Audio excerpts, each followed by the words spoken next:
Fumer n'est plus à la mode. Aujourd'hui, on vapote. On estime qu'entre 1 et 2 millions de Français utilisent chaque jour la cigarette électronique. Un succès à toute vapeur qui fait reculer le tabagisme en France. Selon les derniers chiffres publiés par l'Observatoire français des drogues et des toxicomanies, les ventes de cigarettes ont chuté de 7,6% en 2013. Du jamais vu depuis plus de 10 ans. Un repli dû notamment à l'arrivée fracassante de sa petite sœur high-tech sur le marché.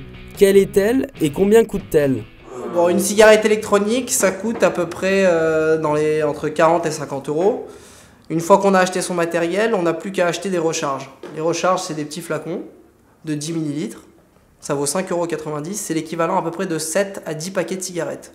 Pour un mois, pour quelqu'un qui fume environ un paquet par jour, ça va lui revenir à 20 et quelques euros. Ce qui est très important à savoir dans la cigarette électronique, c'est bien choisir le liquide qu'on va utiliser. Le liquide, c'est quand même un produit qu'on va inhaler. Donc il faut bien vérifier que ce soit fabriqué par un laboratoire français. Aujourd'hui, on a une composition dans les liquides qui n'est pas néfaste pour la santé, comparée à la cigarette, à la vraie cigarette. Nous avons même des médecins, qui nous envoient des clients pour justement leur faire arrêter de fumer et en retrouvant justement les saveurs, le goût et surtout faire des économies. La plupart des gens, 90%, peut-être même 95% des gens qui ont essayé la cigarette électronique ont réussi soit à stopper complètement la cigarette, soit à vraiment beaucoup diminuer.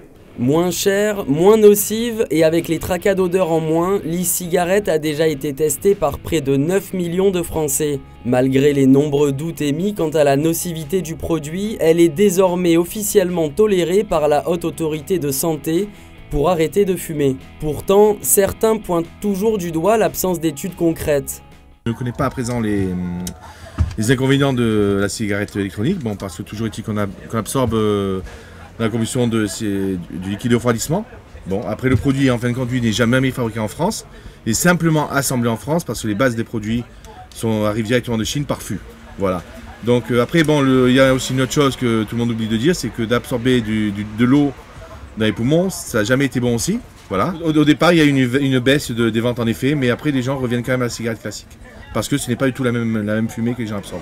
Et vous, avez-vous été séduit par la cigarette électronique ? Ça n'a pas du tout le même goût déjà. Et puis en même temps, je ne sais pas quel additif ils mettent dans la cigarette. Alors voilà quoi.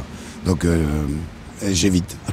Ça peut des fois déclencher à vouloir arrêter de fumer. Puisque ça ne fait pas du tout le même effet. Moi j'ai déjà essayé. Et c'est rien à voir avec une cigarette quoi. Normalement, moi avant, je fume 3 paquets de cigarettes. Et maintenant ? Maintenant, avec l'électronique, un paquet. J'économise 300 € dans le mois. Beaucoup moins et j'ai beaucoup moins de bronchites. Pour la cigarette électronique, en fait, la vapeur, on dit que c'est pas toxique. Certes, c'est pas toxique pour les autres, mais nous, finalement, on a de l'eau qui remonte dans les poumons et de là, ça peut entraîner des choses très graves. Moi, par exemple, je sais que je suis rentrée chez moi, je pouvais plus respirer, je me suis mise à cracher du sang et j'ai eu une infection au poumon. Parce qu'au moins, dans une vraie cigarette, on sait les produits qu'il y a, on sait que c'est pas bon, mais ça va, on va dire, nous tuer sur le temps. Tandis que la cigarette électronique, en l'espace d'un mois, ça peut nous tuer complètement.